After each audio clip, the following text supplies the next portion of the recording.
under the Babylonians. Yep. After the kingdom of the north was already out of there, man. Amos chapter 6 verse 1.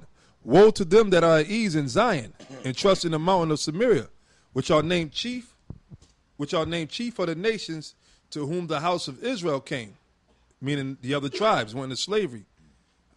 Jump down. It says verse 3, ye that put far away the evil day and cause the seat of violence to come near, that lie upon beds of ivory and stretch themselves upon their couches and eat the lambs out of the flock and the calves out of the midst of the store. Jump down to verse 7. Therefore now shall they go captive with the first that go captive, and the banquet of them that stretch themselves shall be removed. Meaning the Most High was going to bring Judah into captivity now after Israel had went into captivity.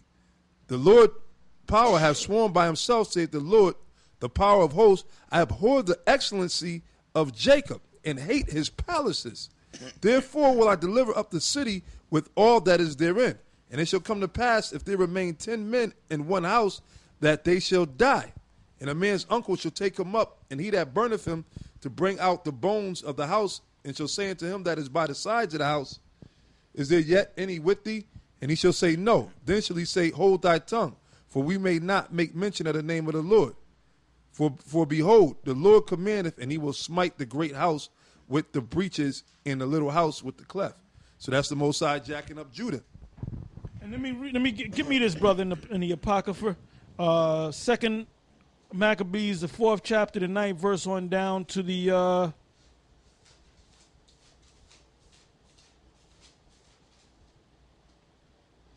14, 15 verse. From 2 Maccabees 4 verses 9 to 14, 15. This is the book of 2 Maccabees chapter 4 verse 9. It says, besides this, he promised to assign 150 more, if he might have license, to set him up a place of exercise and for the training up of youth in the fashions of the heathen, and to write. This is talking about Israel, to train them up in the fashion of the heathen, the other nations. Go ahead. And to write them of Jerusalem by the name of Antiochians. Yeah, in other words, instead of them being of Jerusalem, they're Antiochians. All right? Heathens.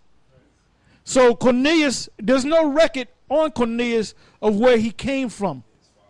You know, whether he came from this situation that took place during the time of Antiochus Epiphanes or Antiochus Epiphanes, or before that. Or we don't know. We don't know when this happened. We don't know what line he goes back to because there's no record on this guy. Go ahead. It says, which when the king had granted, and he had gotten into his hand the rule, he forthwith brought his own nation to the Greekish fashion.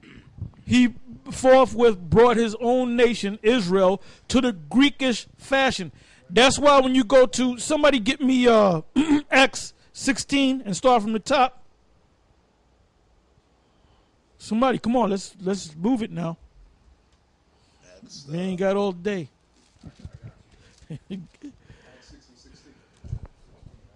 Acts 16 and 1. I got it right here. Go ahead. Acts 16 and 1. Then came he to Derbe and Lystra, and behold, a certain... This is Paul. Yep. And behold, a certain disciple was there named Timotheus, the son of a certain woman, which was a Jewess, and believed, but his father was a Greek. Now you got an unlearned clown out there. They're gonna picture the mother as being a black woman and the father as being a cracker. The father that was a Greek was an Israelite, man. Yeah. Because go to the blue letter on that word Greek. I got it right here. The Greek. See, there's word. a difference between, and we went through this before, man. Yep. That's why the Most High got a special death for you, Bubble Eyes. There's a difference between the word Greek in the New Testament, Greek in the Old Testament, and Grecians in the New Testament. All right, go ahead. Here's the Greek word. Strong's G 1672, Hellene. Hellene. And that's for the Greek word for Greek, Hellene. And it says, in a wider sense, the name embraces all nations, not Jews, that made the language, customs, and learning of the Greeks their own. because you had some Israelites that knew that they were Jews. That's right. And you had some where Paul went up into Corinth and different parts of Asia Minor when he made his journeys. Those were who? Those were those Israelites that were going by the name of other nations outside of the Jews. That's right. Because now go from there to Acts 6:1.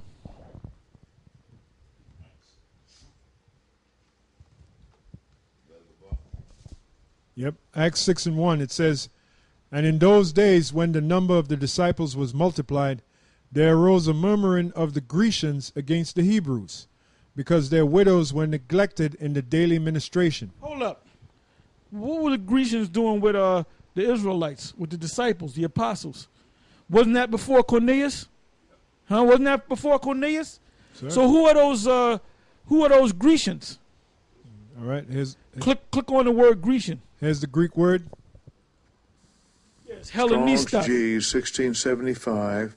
Hellenistes. Hellenistes. Yep. That's right. Now read the definition. It It's says- going to be a completely different definition from the word Hellen or Right. Greek. Go ahead. It says, "One who imitates the manners and customs of or the worship of the Greeks, and use the Greek tongue, used in the New Testament of Jews born in foreign lands and speaking Greek." So now, what would Cornelius be classified as? He would be classified as a Hellen more than he would be classified as a Hellenistas. That's right. Because this idiot, bubble-eyed blackfish, he said that Cornelius was from that line of the, y'all might say he from that line of the Greeks and the different nations in the book of Acts, the 2nd chapter, coming to Jerusalem. No, Cornelius wasn't one of them, man. Because those people that came from those different lands, those were Israelites that knew that they were Israelites. They would be classified as Hellenistas, man. They knew that they were Israelites, but they were raised up in Greece around there. And when they came among the disciples, when they were doing the business to hand out the money and so forth, because they had a commune, what they did was the Israelites born in Jerusalem that were wearing the fringes and all that, they looked different to them because they really wasn't, Israelites that were born in Israel. Y'all was born in Greece. Right. Y'all are foreigners. Right. So they complained about it. They said, man, that's separatism right there. That's right. So Peter and the apostles had to gather 7 men full of good report, filled with the wisdom of the Most High, to wait on tables, man. Because they were honest men. Because you had a lot of dissension among them. You know? That's right. Hey, just like you got guys, we had this one guy, but he fell off, and his line goes back to Nigeria. So he was in the camp. Because we found out a lot of these Nigerians are Israelite, not all of them. Like, I'm going to give you an example. This singer from Canada, her name is Deborah Cox. And she sing and act and look just like the nigga woman, man. And sing her ass off, but she's Nigerian, man. Yep. This guy, Forrest Whitaker, is supposed to be Nigerian. Ibu. Well, Ibu. He's Blair Ibu. Underwood? Ibu. Blair Underwood's supposed to be either Ibu or Ibu is a form of saying Hebrew, man. That's right. And Jonathan Butler, Yep. you know, that guy sings his ass off like an Israelite, man. That's right. And remember, Israel was scattered throughout the whole planet Earth. That's right. Was that- Yeah, that's it. Yeah, that's it.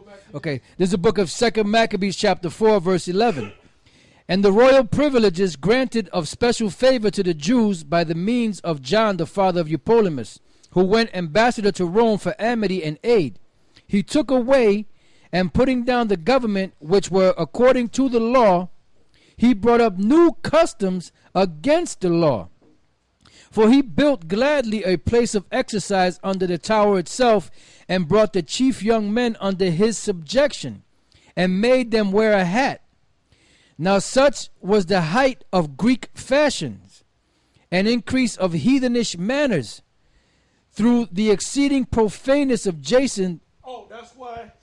Hey, it's going to go out there.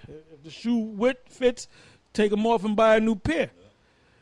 You got a lot of our brothers that are Hebrew Israelites coming back. According to Baruch, you're supposed to come back 10 times more, right?